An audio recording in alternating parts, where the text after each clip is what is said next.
IBC Tamil நேயர்களுக்கு வணக்கம். மற்றொரு பைபிளும் கிறிஸ்தவமும் நிகழ்ச்சியில் உங்களை சந்திப்பதையிட்டு மிக்க மகிழ்ச்சி அடைகின்றேன். வழமை போல இன்றைக்கும் எங்களுடைய வேத ஆராய்ச்சியாளரும் போதகருமான பாஸ்டர் MS வசந்தகுமார் எங்கள் மத்தியிலே வருகை தந்திருக்கிறார். நிகழ்ச்சிக்குள்ளே அவரை அழைத்துக் கொண்டு நிகழ்ச்சியை ஆரம்பிப்போம். வணக்கம் பாஸ்டர். வணக்கம். இந்த நாளிலும் பாஸ்டர் நாங்கள் பேசுவதற்காக எடுத்துக்கொண்ட விடயமாக இருக்கிறது என்னவென்றால், நாங்கள் வேதத்திலே பார்க்க போனால் முக்கியமாக வேதத்திலே கூறப்பட்டுள்ள விடயம் பிள்ளைகள் பெற்றோர்களை கனம் பண்ண வேண்டும் என்பதாக. ஆனால் நாங்கள் வேதத்திலே புதிய ஏற்பாட்டிலே, அதாவது சுவிசேஷ புஸ்தகங்களிலே பார்க்க போனால், இயேசு கிறிஸ்துவானவர் தன்னுடைய தாயாரை எந்த ஒரு இடத்திலும் அம்மா என்று அழைக்கவில்லை. இதிலிருந்து இயேசு கிறிஸ்து தன்னுடைய தாயாரை கனம் பண்ண வேண்டிய இடங்களில் கனம் பண்ணாமல் இருந்தாரா என்பதை குறித்து நாங்கள் சம்பாஷிக்க வந்திருக்கிறோம். இதற்காக நாங்கள் பார்க்க போனால் யோவான் 19:26, அது மாதிரி யோவான் 2:4 இந்த 2 வசனங்களிலும் இயேசு கிறிஸ்து தன்னுடைய தாயாரை ஸ்திரியே என்று அழைத்துள்ளார். இதிலிருந்து இயேசு கிறிஸ்து தன்னுடைய தாயாரை கனம் பண்ணாமல் போய்விட்டாரா என்பதை குறித்து எங்களுக்கு நீங்கள் விளங்கப்படுத்த முடியுமா? ஆம், நீங்கள் சொன்ன விதமாக பிள்ளைகள் பெற்றோரை கனம் பண்ண வேண்டியது அவசியமாக இருக்கு. அது வேதத்தின் 2 ஏற்பாடுகளிலும் நமக்கு கொடுக்கப்பட்டுள்ள கட்டளை. இயேசு கிறிஸ்து தம்முடைய தாயாரை அழைக்கும் போது அம்மா என்று அழைக்காமல் ஸ்திரியே என்று அழைக்கின்றார். இப்போ ஸ்திரீ என்பது பழைய காலத்தில் தமிழ் மொழியில் பெண்ணை குறிப்பிட அவர்கள் உபயோகித்த ஒரு சொல். வேதம் மொழிபெயர்க்கப்பட்ட காலத்தில் அந்த சொல் உபயோகத்தில் இருந்ததன் நிமித்தமாக வேதாகமத்திலும் அந்த சொல் இடம்பெற்றிருக்கிறது. பெண்ணே என்று அழைக்கின்றார். இப்போ இந்த சுவிசேஷ புத்தகங்களை நாம் வாசித்து பார்த்தோம் என்றால், இயேசு கிறிஸ்து மற்ற பெண்களையும் அதே விதமாகத்தான் அழைக்கின்றார். பெண்ணே என்றுதான் அழைக்கின்றார். இதனால் வேதத்தை வாசிப்பவர்களினுடைய உள்ளத்தில் நீங்கள் சொன்ன விதமாக வருகின்ற கேள்வி, இயேசு தம்முடைய தாயாரை பெண்ணே என்று அழைத்து தாயாரை கனம் பண்ணாமல் இருந்திருக்கின்றார், கனவீனப்படுத்தி இருக்கின்றார், இல்லைனால் இழிவுபடுத்தி இருக்கிறார் என்று இயேசுவை குறித்து விமர்சனங்கள் வந்திருக்கிறது. இப்போ நாம் பார்க்க வேண்டிய முக்கியமான ஒரு காரியம், இயேசு கிறிஸ்து உபயோகித்த அந்த சொல் தமிழில் ஸ்திரீ என்று இருந்தாலும் இந்த புதிய ஏற்பாடு எழுதப்பட்ட கிரேக்க மொழியில் குணை என்ற ஒரு கிரேக்க சொல் உபயோகிக்கப்பட்டிருக்கிறது. இந்த சொல் மரியாதையுடனும் பாசத்துடனும் ஒரு பெண்ணை அழைப்பதற்கு உபயோகிக்கின்ற ஒரு வார்த்தை. குறிப்பாக கிரேக்க இலக்கியங்களை எல்லாம் நாம் எடுத்து பார்த்தோம் என்று சொன்னால், ஒரு கணவன் தான் நேசிக்கின்ற மனைவியையும் இந்த சொல்லை கொண்டுதான் அழைத்திருக்கின்றான். இப்போ குறிப்பாக கிளியோபாத்ராவை அழைப்பதற்கு அவளுடைய கணவன் கூட இந்த சொல்லை தான் உபயோகித்திருக்கிறார். ஆனாலும் இந்த சொல் ஒரு பெண்ணை கனத்தோடு மரியாதையோடு பாசத்தோடு அழைக்கின்ற ஒரு சொல்லாக இருந்தாலும், ஒரு மகன் தன்னுடைய தாயை அழைப்பதற்கு எந்த விதத்திலும் பொருத்தமான ஒரு சொல் அல்ல. அப்ப நம்முடைய உள்ளத்தில் வருகிற கேள்வி, ஏன் அப்படியாக ஏன் இயேசு இந்த சொல்லை உபயோகித்தார் என்று. இப்போ இயேசு கிறிஸ்து ஸ்திரியே என்று சொல்லும்போது முதல் தடவையாக யோவான் 2:4 அந்த கானாவூர் கல்யாணத்தில் இந்த விதமாக தம்முடைய தாயாரை அழைக்கின்றார். அந்த அதிகாரத்தை நாம் வாசிக்கும் போது அறிந்து கொள்கிற விடயம் இதுதான். இயேசு செய்த முதலாவது அற்புதம், பகிரங்கமாக அவர் செய்த முதலாவது அற்புதம். அவர் தம்முடைய ஊழியத்தை ஆரம்பிக்கின்றார். எனவே இது அவருடைய ஊழியத்தின் ஆரம்பத்தில் அவர் தம்முடைய தாயாரை அழைத்த விதமாக இருக்கிறது. ஆனால் மத்தேயு 13:35 நாம் வாசித்தால், அந்த வசனத்தில் இயேசு கிறிஸ்து பகிரங்கமாக பிரசங்கம் பண்ணும்போது அவர் வளர்ந்த ஊரை சேர்ந்த மக்கள் அவரை பார்த்து இப்படி சொல்கிறார்கள், இவன் தச்சனுடைய குமாரன் அல்லவா, இவள் தாய் மரியாள் என்பவள் அல்லவா. எனவே இவள் தாய், அதாவது இவன் தாய் மரியாள் என்பவள் அல்லவா என்று சொல்லும்போது அந்த மக்கள் இயேசுவை மரியாளின் மகனாக அறிந்திருக்கின்றார்கள்.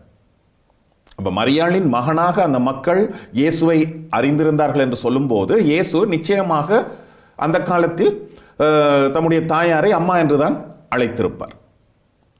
அப்ப அம்மா என்று அழைத்ததன் நிமித்தமாகத்தான் அந்த ஊர் மக்கள் இவர் மரியாளின் மகன் என்று அறிந்திருக்கின்றார்கள்.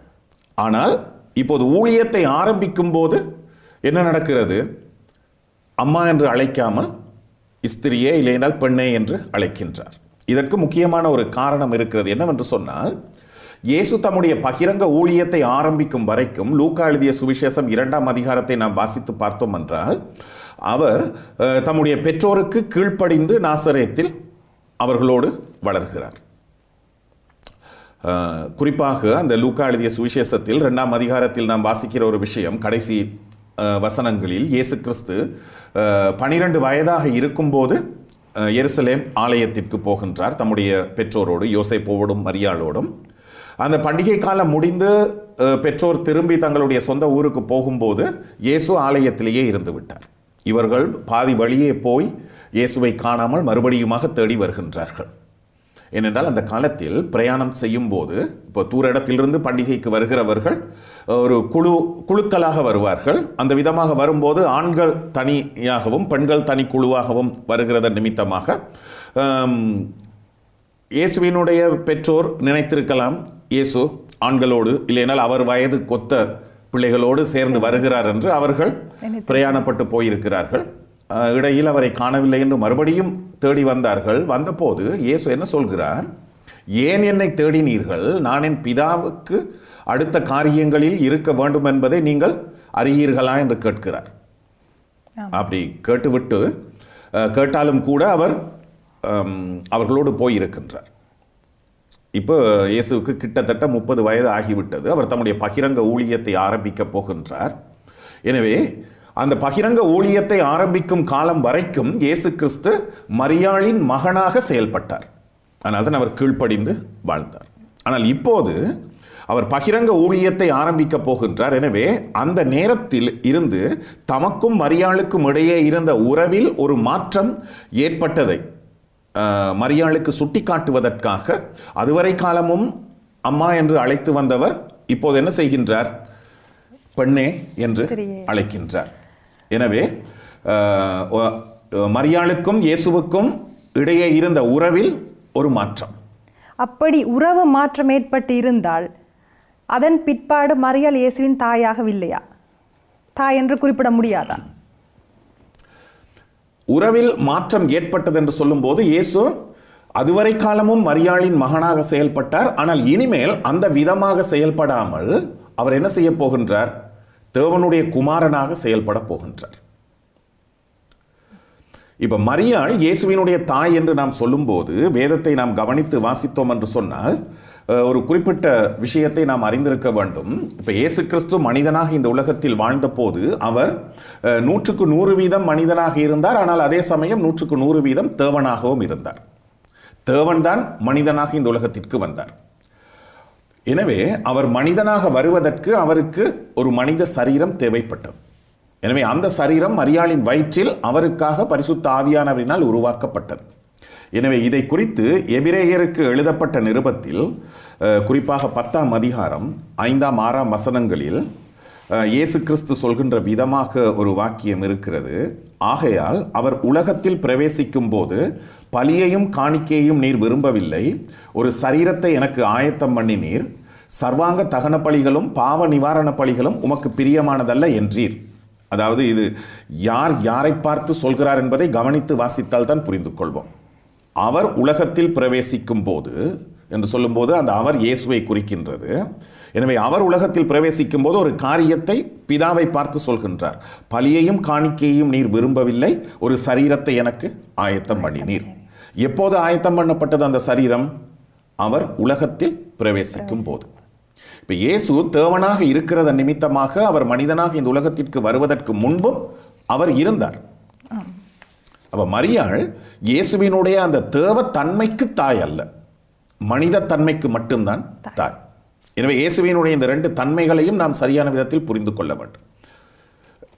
அப்ப மரியாள் இயேசுவினுடைய தாய் என்று நாம் சொல்லும்போது என்ன அர்த்தத்தில் சொல்கிறோம்?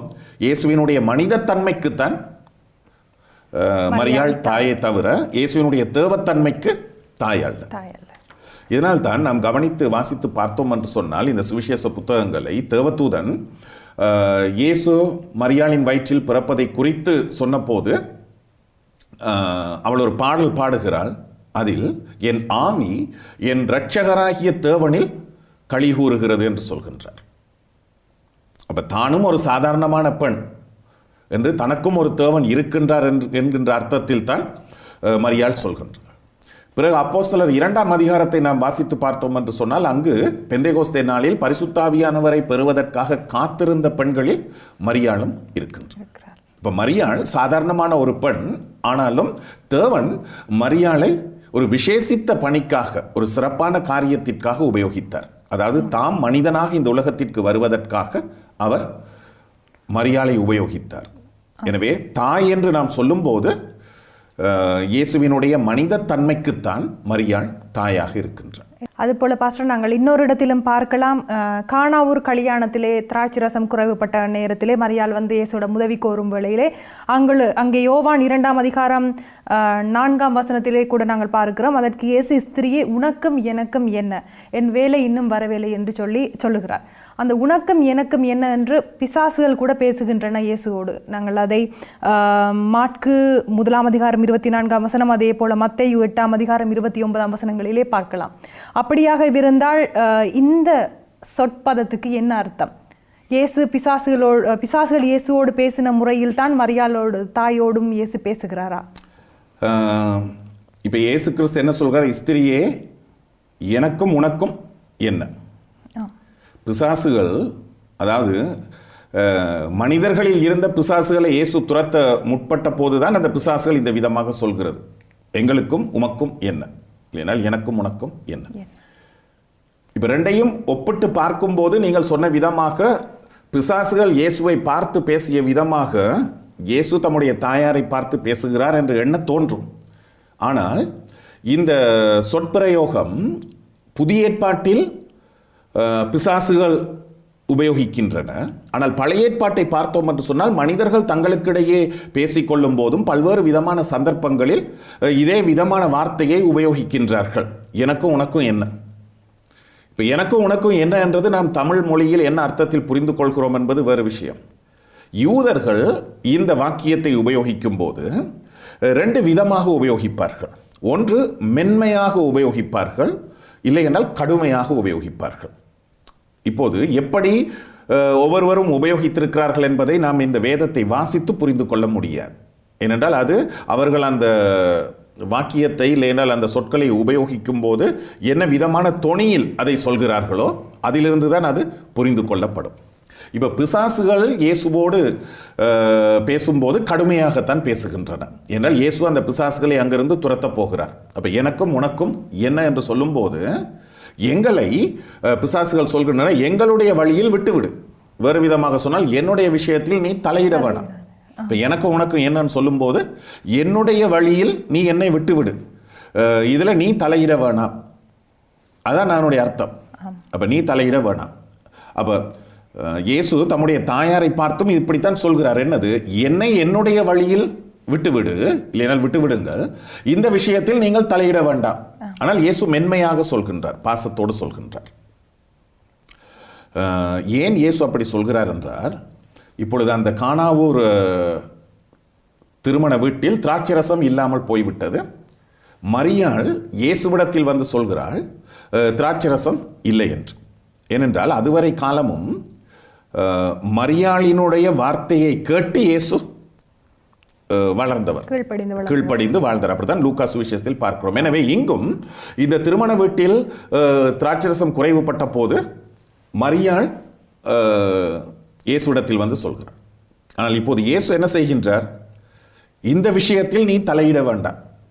இப்போ எனக்கும் உனக்கும் என்ன என்பதை சொல்லும்போது இந்த விஷயத்தில் நீ தலையிட வேண்டாம், என்னுடைய வழியில் விட்டு விடு என்றால் இனிமேல் இயேசு என்ன செய்ய போகின்றார்? தம்முடைய பிதாவினுடைய சித்தத்தின்படி, தேவனுடைய சித்தத்தின்படி செயல்பட போகிறார். அதனால் மரியாள் தன்னுடைய விருப்பத்தின்படி இயேசுவை தன்னுடைய கட்டுப்பாட்டின் கீழ் வைத்திருந்து செயல்படுகின்ற காலம் முடிவடைந்து விட்டது. அப்படி என்றால் பாஸ்டர், இந்த எனக்கும் உனக்கும் என்ன என்ற இந்த வார்த்தை பதத்தை, இந்த உச்சரிப்பை, இது கடுமையானதா மென்மையானதா என்று எப்படி அறிந்து கொள்வது? இப்போ இந்த பகுதியை நாம் வாசித்து பார்க்கும்போது மரியாள் என்ன செய்கின்றால், இந்த வார்த்தையை கேட்டு மனம் புண்பட்டு போய்விடவில்லை, இயேசுவோடு தர்க்கம் பண்ணவும் முற்படவில்லை. ஏன் இப்படி பேசுகிறாய், நீ என்னுடைய மகன், என்னுடைய வார்த்தைக்கு கீழ்ப்படிய வேணும் என்றெல்லாம் எதுவும் சொல்லாமல் அவள் என்ன செய்கின்றாள், வேலைக்காரருக்கு போய் சொல்கின்றார், அவர் உங்களுக்கு என்ன சொல்கின்றாரோ அதன்படி செய்யுங்கள் என்கின்றார். எனவே இயேசுவினுடைய வார்த்தைகளை மரியாள் புரிந்து கொண்டார். இப்போ கடுமையாக கோபத்தோடு இயேசு பேசியிருந்தால் நிலைமை வித்தியாசமாக இருந்திருக்கும். ஆனால் இங்கு மென்மையாக அது பேசப்பட்டதன் நிமித்தமாகவும் பாசத்தோடு பேசப்பட்டதன் நிமித்தமாகவும் மரியாள் புரிந்து கொண்டாள். இப்போ மரியாள் இதை புரிந்து கொண்டதற்கான காரணம் இல்லை என்றால் எப்படி புரிந்து கொண்டாள் என்பதை நாம் அறிந்திருக்க வேண்டும். இப்போ மரியாளை பொறுத்த வரைக்கும் இயேசுவை தன்னுடைய கருவில் சுமந்து ஒரு பிள்ளையாக பெற்றதன் நிமித்தமாக இயற்கையாக ஒரு தாய்க்கு தன் பிள்ளையின் மீது என்ன விதமான பாசம் இருக்குமோ, என்ன விதமாக தன்னுடைய கட்டுப்பாட்டின் கீழ் வைத்திருக்க வேண்டும் என்று ஒரு தாய் விரும்புவாளோ அந்த விதமான ஒரு எண்ணம் தான் மரியாளுக்கும் இருந்திருக்கும் இயற்கையாக. ஆனாலும் மரியாள் அறிந்திருந்த விஷயம் என்னது, தன்னுடைய தான் பெற்றெடுத்த பிள்ளை தேவனுடைய குமாரன் என்பது ஆரம்பத்திலிருந்தே நன்றாக தெரியும், தேவதூதன் கொடுத்த செய்தியின் நிமித்தமாக. பிறகு இயேசு பிறந்த சந்தர்ப்பத்திலும் என்ன நடக்கிறது, மேய்ப்பர்கள் அற்புதமாக தேவதூதர்கள் தங்களுக்கு இந்த செய்தியை சொன்னார்கள் என்றெல்லாம் சொல்லும்போது அங்கு லூக்கா சுவிசேஷத்தை வாசித்து பார்த்தீர்கள் என்றால் மரியாள் இந்த சங்கதிகளை எல்லாம் தன்னுடைய இருதயத்தில் வைத்தாள் என்று அங்கு சொல்லப்பட்டிருக்கிறது. பிறகு இயேசுவுக்கு 12 வயதாக இருக்கும்போது ஆலயத்தில் அவர் காணாமற் அதாவது ஆலயத்தில் இருந்து விடுகிறார். அவர்கள் தேடிக்கொண்டு வரும்போது அவர் என்ன சொல்கிறார், நான் என் பிதாவுக்கு அடுத்தவைகளில் இருக்க வேண்டும் என்பதை நீங்கள் அறியீர்களா. எனவே இயேசு யார் என்பதை மரியாள் அறிந்திருந்தார், ஆனால் தன்னுடைய மகனாகவே வைத்திருந்தாள். ஆனால் இப்போது காலம் வந்துவிட்டது, நேரம் வந்துவிட்டது, அவர் தேவனுடைய குமாரனாக செயல்படுவதற்கு அவரை அனுமதிக்க வேண்டிய காலம் வந்துவிட்டது. அதாவது இந்த உறவில் மாற்றம் ஏற்பட்டுள்ளது என்பதை சுவிசேஷ புத்தகத்தில் நாம் பல இடங்களில் நாம் பார்க்கலாம். ஆனால் இது மரியாளுக்கு ஏற்றுக்கொள்வதற்கு கொஞ்சம் கஷ்டமானதாக கூட இருந்திருக்கலாம். இப்போ உதாரணத்திற்கு மாற்கு எழுதிய சுவிசேஷம் 3ஆம் அதிகாரம் 31 35 வரைக்கும் நீங்கள் வாசித்து பார்த்தீர்கள் என்றால் இயேசு ஒரு வீட்டில் இருக்கின்றார். அவரை சுற்றி திரளான மக்கள் இருக்கின்றார்கள். அவருடைய தாயாரும் மரியாளும் மரியாளுக்கு பிறந்த மற்ற பிள்ளைகளும் அவருடைய சகோதர சகோதரிகளும் அங்கு வெளியில் இருக்கின்றார்கள். அந்த செய்தி இயேசுவுக்கு அறிவிக்கப்படுகிறது, உம்முடைய தாயாரும் உம்முடைய சகோதர சகோதரிகளும் வந்திருக்கிறார்கள் என்று சொல்லும்போது இயேசு கிறிஸ்து அந்த இடத்தில் என்ன சொல்கிறார் என்றால், என்னுடைய தாயார் யார், என்னுடைய சகோதரர் யார், என்னுடைய சகோதரிகள் யார் என்று சொல்லிவிட்டு தேவனுடைய சித்தத்தின்படி, பிதாவின் சித்தத்தின்படி செய்கிறவனே எனக்கு தாயும் சகோதரரும் சகோதரிகளுமாய் இருக்கிறார்கள் என்று சொல்கின்றார். எனவே அந்த மனித உறவு முறை அவர் குழந்தையாக பிறந்து ஊழியத்தை ஆரம்பிக்கும் காலம் வரைக்கும் இருந்தாலும் அவர் ஊழியத்தை ஆரம்பித்த போது அந்த உறவு முறையில் அவர் மாற்றத்தை ஏற்படுத்தி தாம் தேவனுடைய குமாரன், எனவே தேவனுடைய சித்தத்தின்படிதான் தான் செய்ய வேண்டும் என்பதை வலியுறுத்தி சொல்கிறவராக இருக்கின்றார். அதே போல பாஸ்டர், அந்த கானா ஒரு கல்யாணத்திலே மரியாள் கேட்கும் பொழுது இயேசு கிறிஸ்துவானவர் கூறுகிறார், என்னுடைய வேலை இன்னும் வரவில்லை என்பதாக குறிப்பிடுகிறார். அப்படி என்றால் அவர் தேவனுடைய குமாரனாக செயல்படுவதற்குரிய வேலை இன்னும் வரவில்லை என்பதை அதில் குறிப்பிடுகிறார். இப்போ இந்த யோவான் எழுதிய சுவிசேஷத்தில் 5 இடங்களில் என் வேலை இன்னும் வரவில்லை என்று இயேசு சொல்கின்றார். 3 இடங்களில் என் வேலை வந்துவிட்டது என்று சொல்கின்றார். எனவே இயேசு என்ன அர்த்தத்தில் இதை சொன்னார் என்பதை நாம் இந்த 5 இடங்கள், இந்த 3 இடங்கள், அப்போ அந்த மொத்தம் 8 இடங்களையும் நாம் ஆராய்ந்து பார்க்க வேண்டும். என் வேலை வந்துவிட்டது என்று எந்த இடத்தில் சொல்கிறார் என்றால், தாம் சிலுவையில் மரிப்பதற்கான அந்த நேரம் வந்தபோது, சிலுவையில் மரிக்கப் போகின்ற அந்த நேரத்தில் சொல்கிறார் என் வேலை வந்துவிட்டது என்று. எனவே யோவானுடைய சுவிசேஷத்தில் அந்த வேளை என்பது இயேசுவினுடைய சிலுவை மரணத்தை தான் குறிக்கின்றது. அதாவது அவருடைய சிலுவை மரணம் நடைபெறுகின்ற நேரம், அதுதான் அவருடைய வேளை. எனவே என்னுடைய வேளை இன்னும் வரவில்லை என்று சொல்லும்போது அவர் என்னத்தை சொல்கிறார், நான் இன்னும் மரிக்கின்ற நேரம் வரவில்லை என்று சொல்கின்றார். எனவே அந்த மொத்தமாக, அதாவது முழுமையாக அந்த வசனத்தை, இயேசு மரியாளோடு பேசிய காரியத்தை பார்க்கும்போது, பெண்ணே எனக்கும் உனக்கும் என்ன, என் வேளை இன்னும் வரவில்லை என்று சொல்லும்போது என்னை என்னுடைய சித்தத்தின்படி இல்லைனால் நான் செயல்படுகின்ற விதத்தின்படி நடந்து கொள்ள என்னை விட்டுவிடு, இதில் நீ தலையிட வேண்டாம், நான் இன்னும் என்னுடைய வேளை, அதாவது நான் மரிக்கப் போகிறேன், அந்த வேளை இன்னும் வரவில்லை என்று சொல்கின்றார்.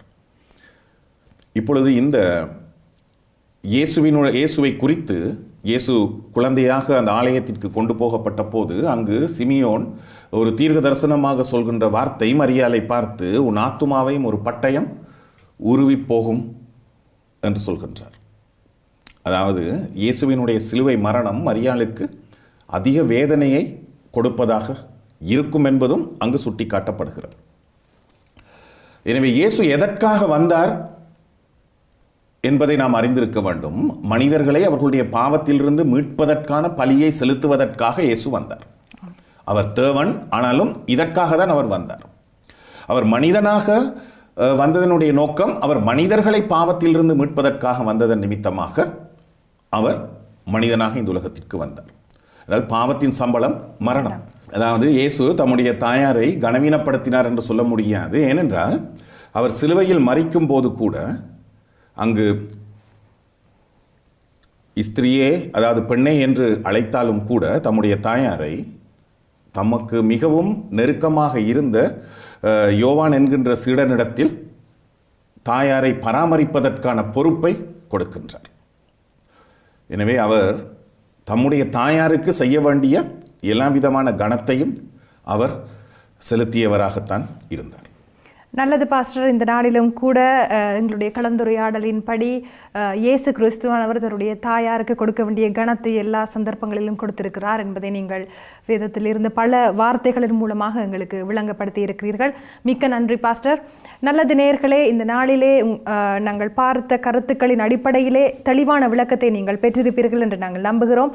மற்றொரு நிகழ்ச்சியில் உங்களை மறுபடியும் சந்திக்கும் வரை உங்களிடமிருந்து விடைபெறுவது ஷலோமி ரோஹன். வணக்கம் நேயர்களே.